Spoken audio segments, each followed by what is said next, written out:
What's up guys, my name is Ace, and today we're going to be going over a buff that the KG M40 assault rifle got in Call of Duty Vanguard, and this is something that was previously hidden and previously flew under the radar, but they did end up adding it to the patch notes after the fact. This actually happened last week on May 12th, and it's going to be quite a quick video. Let's just dive right into the changes here. The primary thing that they changed is they increased the rate of fire from 645 rounds per minute up to 750 rounds per minute. And that's a very noticeable change to rate of fire. This wasn't a minor tweak by any means.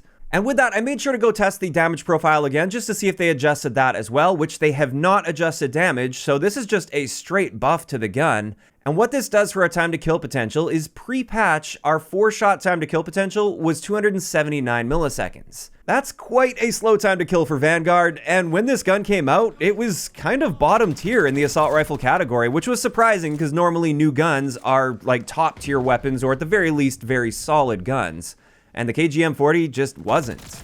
Whereas now, post-patch, our 4-shot time to kill potential is 240 milliseconds, which is at least much more competitive. It's still not the most amazing time to kill out there, but it's at least a much more competitive time to kill. And it is worth noting that if we land one single headshot mixed in with body shots, we can cut that all the way down to 160 milliseconds, which is pretty great. So that's the primary change with the KG M40, but of course, when you adjust rate of fire, this tends to have a pretty serious impact on our recoil pattern. And here is a pre-patch versus post-patch with no attachments equipped on the KG M40. You can see the magnitude is definitely a lot higher than it used to be, although it is still a very tight pattern. It does kick upward and to the right, but each bullet is practically touching for this gun, especially for the first several bullets fired. So I do still consider the KG M40 to be quite an accurate gun that is easy to manage when it comes to recoil. Now, I did also want to test the recoil with the different magazine attachments, and as you can see here with the 6.5 Sakura rounds, we see a very similar trend where the total magnitude is definitely higher now, but at the same time, it's still a very accurate and controllable gun.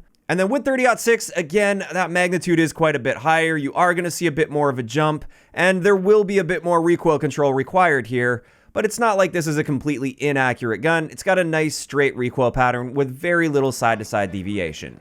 So there we go, that pretty much covers it for the changes to the KG M40, but this does change the class setups that I'd use, so I just thought I'd keep you guys updated on this. And I've got to say, at least one of the class setups that I used in my gun guide for this gun is still unchanged. It's still a very solid setup, and I'd still recommend using that, and that is my versatile setup. So with this one, we are using the vital proficiency, so we can get a 3-shot kill as long as one of those shots hits the upper torso. Our rate of fire is now 750 rounds per minute, and what this means is our time to kill potential, assuming we can land an upper torso shot, which is pretty easy to do, this is 160 milliseconds out to 45 meters. And when you combine that with the fact that it's still decently accurate, I wouldn't be using this in like extremely long range situations, but for most gunfights, it's accurate enough, and when you factor all of that in, that makes this a very solid build, much better than it used to be, and I definitely recommend giving this a go now.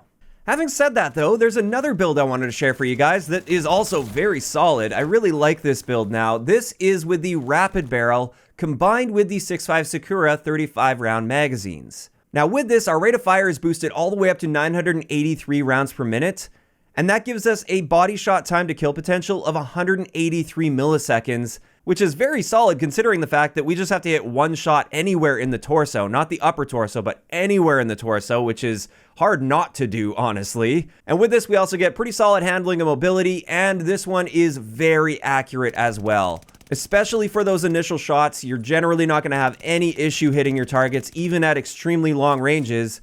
And I just really like this build post-patch, as well as the previous build that I like to use. And with that, that's pretty much it. That's going to wrap it up for this buff to the KG M40. Personally, I think this gun absolutely needed some love, and I'm happy to see that they changed things, and they didn't take it overboard, in my opinion. I would say the KG M40 isn't some, like, overpowered monster or anything now, but it's at least much more in line with where I feel it should be in relation to the other assault rifles. And if it's something that you gave up on a while ago, I'd recommend giving it another shot, and you may end up really enjoying it. Of course, that is just my opinion though. I want to hear what you guys think about this in the comment section below. And if you enjoyed the video, a like rating is always appreciated. And don't forget to subscribe for more if you haven't already. I'll talk to you guys next time.